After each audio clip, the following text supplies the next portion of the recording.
Well, good Saturday afternoon.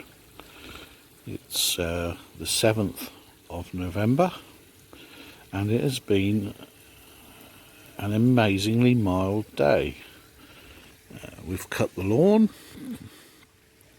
but rather the wife has cut the lawn. I've been doing other odd jobs.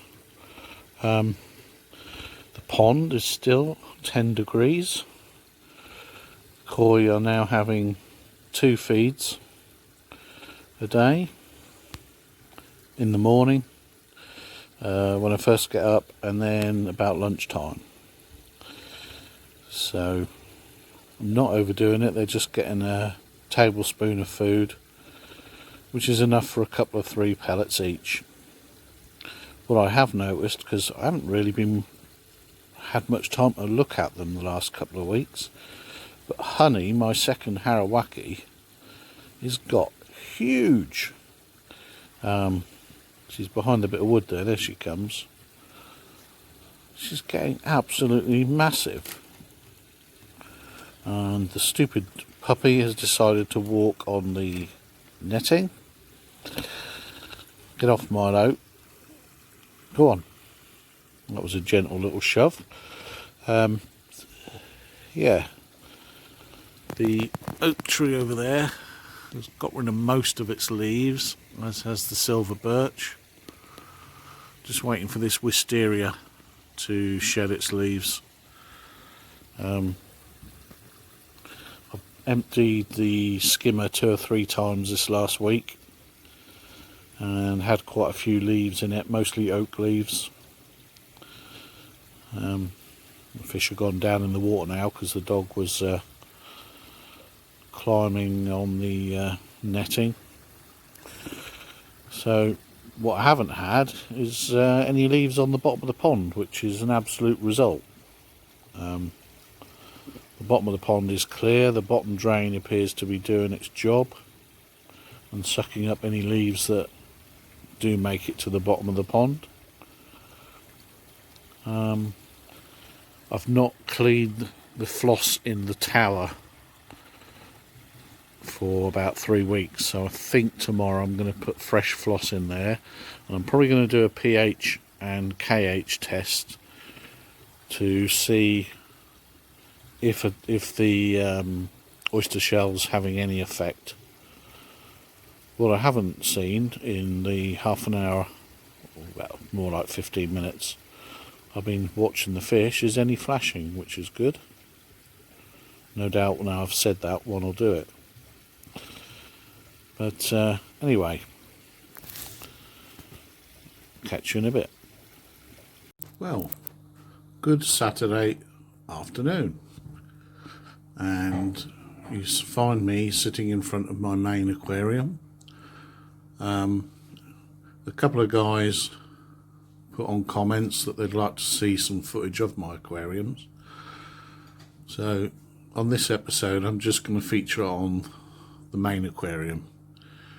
It's 6 foot by 2 feet by 2.5 feet deep, and it currently houses a young arowana, 3 large tinfoil barbs, and some assorted catfish, and one of those catfish is a really large pleco, which is straight in front on the rocks, and a pair of electric blue acaras, which you don't see very often. Also there's 2 young Parachromis dovi, which are leftovers from when I kept Parachromis dovi in this tank and bred them. These 2 young fish had been living in the weir box, because this is a Sump tank, so the water goes into the weir box top left and down into the sump where it's filtered, which I'll show you in a bit. Now, if any of the fish flash, it's because we've had white spot in the tank. I noticed last weekend that the tinfoils were going mad with flashing, and a couple of weeks earlier I'd bought a couple of cichlids from Maidenhead Aquatics, and that can be the only way it got in. And I did a mucus scrape on one of the tinfoil barbs, so I used some pond knowledge and found parasites, which I wasn't 100% sure what they were. And then on Monday morning, one of the new cichlids absolutely broke out, covered in white spot. So I then looked at white spot, looked at the stages of white spot, and sure enough found images on Google of what I'd seen under the microscope. I'm currently treating the tank. Day 6 of treatment, and I'm using Waterlife Protozin, which is a good all-round aquarium anti-parasite medication. It's copper based and malachite green. So as you can see, the tank is decorated with a variety of plastic plants. I can't have real ones because unfortunately the tinfoil barbs would eat them, and some various bits of wood and 3 boulders. Quite a simple rockscape, but I quite like it. And the tank pond is filtered via the sump, which I'll show you in a bit, and there's a 8,000 litre per hour return from the sump, so that is returning the water up to the main tank. So let's have a look at the sump. This is the sump. Now unfortunately it's lit by grow lights because it used to be a marine tank, and I used to keep a vegetable refugium in the middle section, and I just haven't got round to changing the lights because they provide enough light for what I need. So in this first section you have 2 filter sockets, which is the initial mechanical filter, and then a stack of bio ceramic balls in bags, which both trap and also biologically filter the water.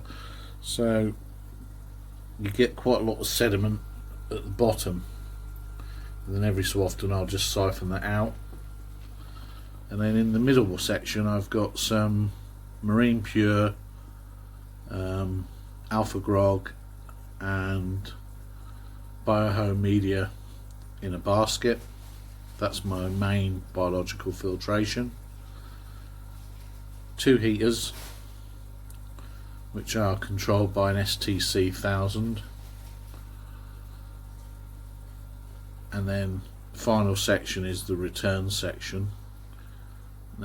Beyond the return there's an automatic top-up reservoir which holds 20 litres of RO water, and that just keeps the tank topped up. Sumped tanks like this tend to evaporate about 4 litres a day, 4 to 5 litres a day, and you need to keep having it topped up, otherwise the return pump section will run dry, your pump will burn out, your fish tank won't get filtered, and obviously your fish will die. So it's important to have, if you've got a sump system, some method of automatic top up or manual top up, but I prefer the automatic method. There's a sensor in that end section, and when that gets out of the water, it causes a little pump in the reservoir to pump water in. So that's the filter. It's quite straightforward really, a bit of mechanical, a lot of biological, and gives me, as you can see, pretty good crystal clear water in the tank above. I've forgotten, I did have it worked out what the total literage was of this system it is over 900, but I can't remember the exact figure. So hope you enjoyed that little look at the tank. I'll catch you in the next video.